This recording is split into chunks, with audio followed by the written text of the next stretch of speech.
Have you ever noticed, like, a persistent whisper in your life? Hmm. Maybe a feeling that, I don't know, no matter what you achieve, you're still sort of trying to prove something. Hmm.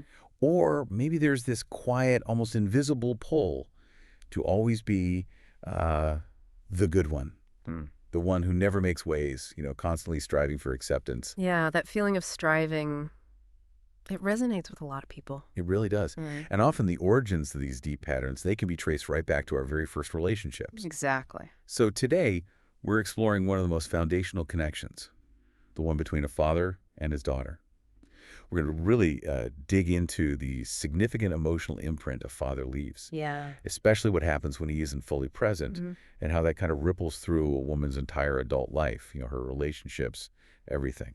It's such a profound topic because those echoes, those early experiences, they aren't just faint memories. They actively shape who we become, how we navigate the world. Right. So our goal today is really to understand these patterns, see them clearly, and importantly, illuminate the path towards healing.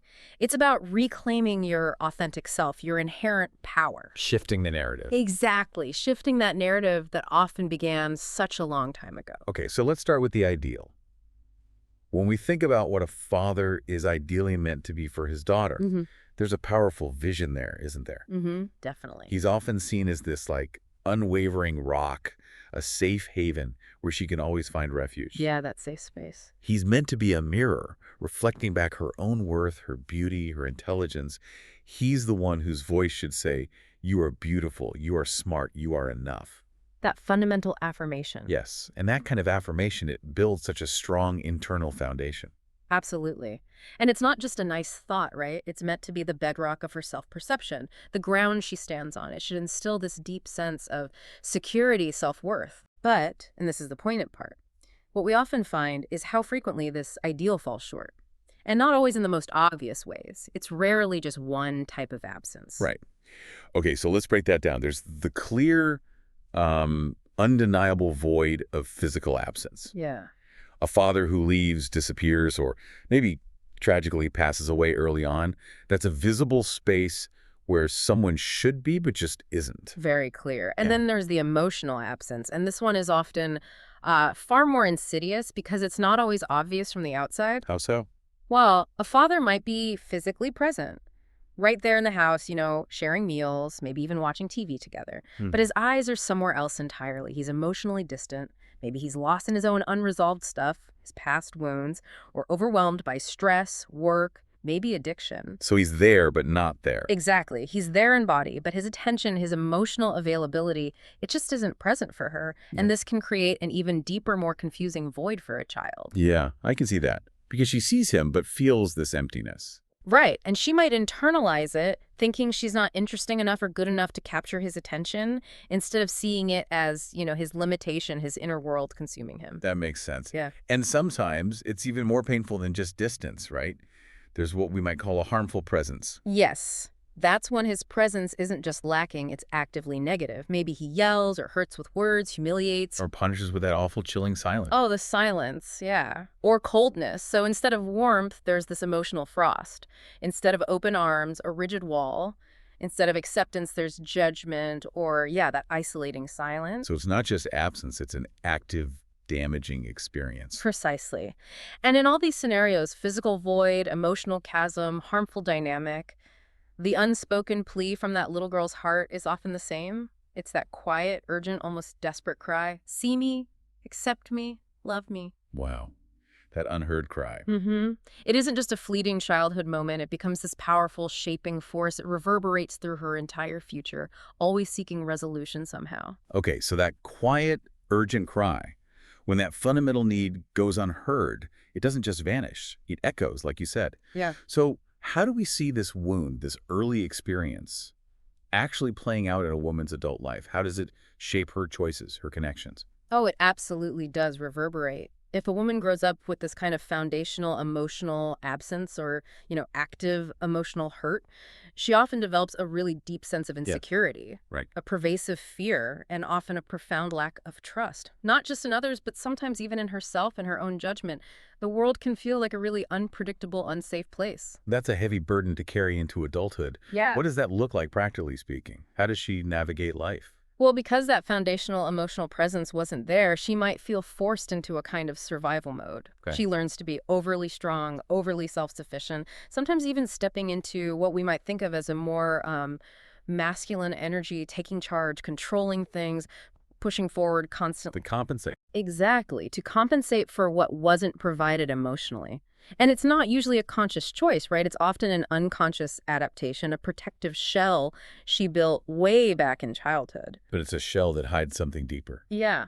While it allows her to survive, maybe even achieve things externally, it frequently masks this deep, aching hunger for attention and acceptance.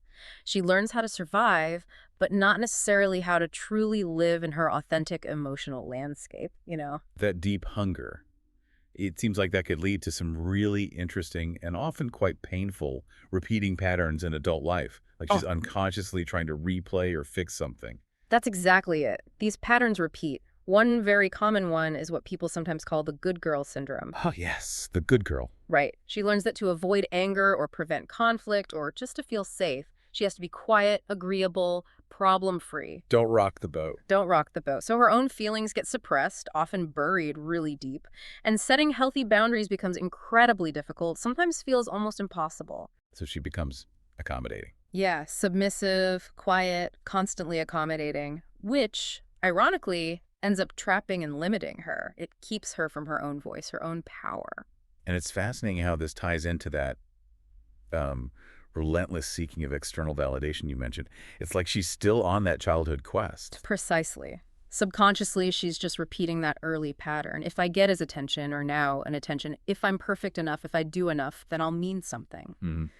There's this hidden, almost desperate desire to finally be chosen and loved, not for what she does, but just for who she is, despite everything. It's this continuous, exhausting search for that original acceptance. And this inevitably impacts her relationships, doesn't it? Yeah. Especially the romantic ones. Oh, absolutely. She might struggle to access her own sense of agency, her own yes and no, and frequently, almost like a magnet, she attracts emotionally unavailable partners. Repeating the pattern. It's an unconscious repetition of the very pattern of lack she experienced with her father.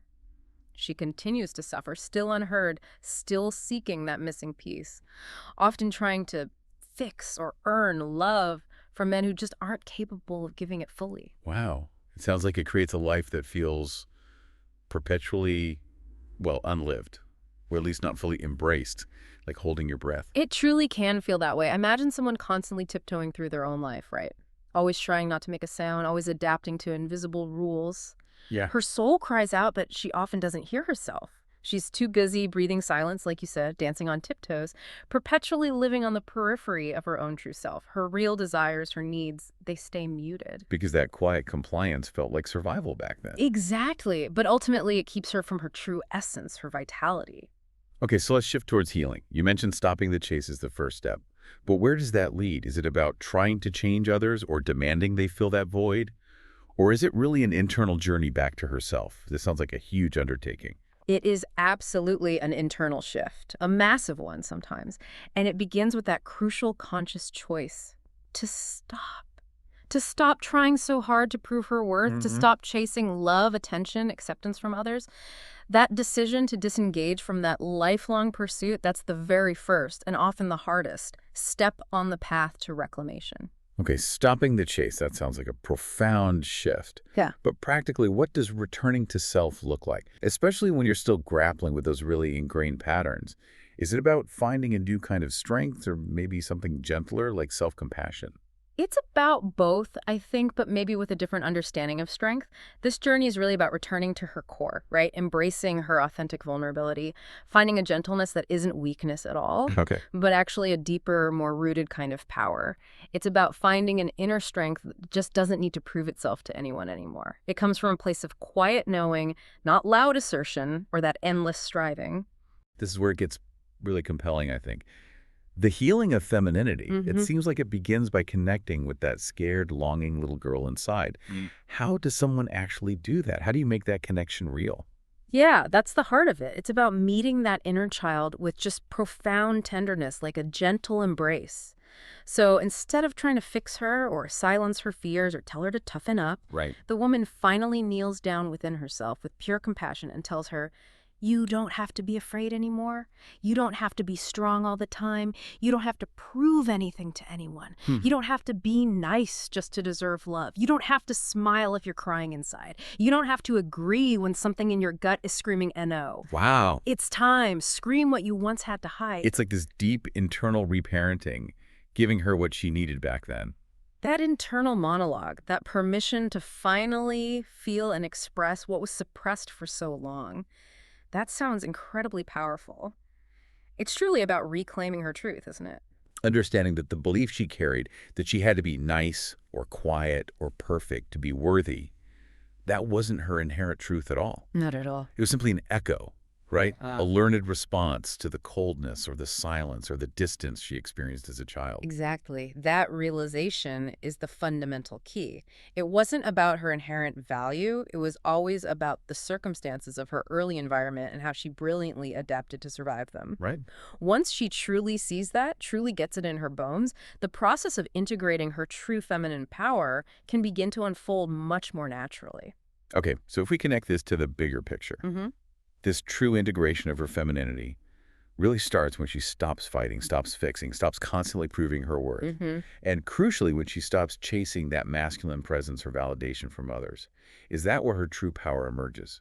Not the forced strength she used for survival, but something else. Yes, exactly. It's a power that comes from deep self-acceptance, a settled knowing of who she is. And that profound shift leads to this truly revolutionary dynamic. Hmm. She begins to genuinely Receive. How do you mean? receive love, attention, care.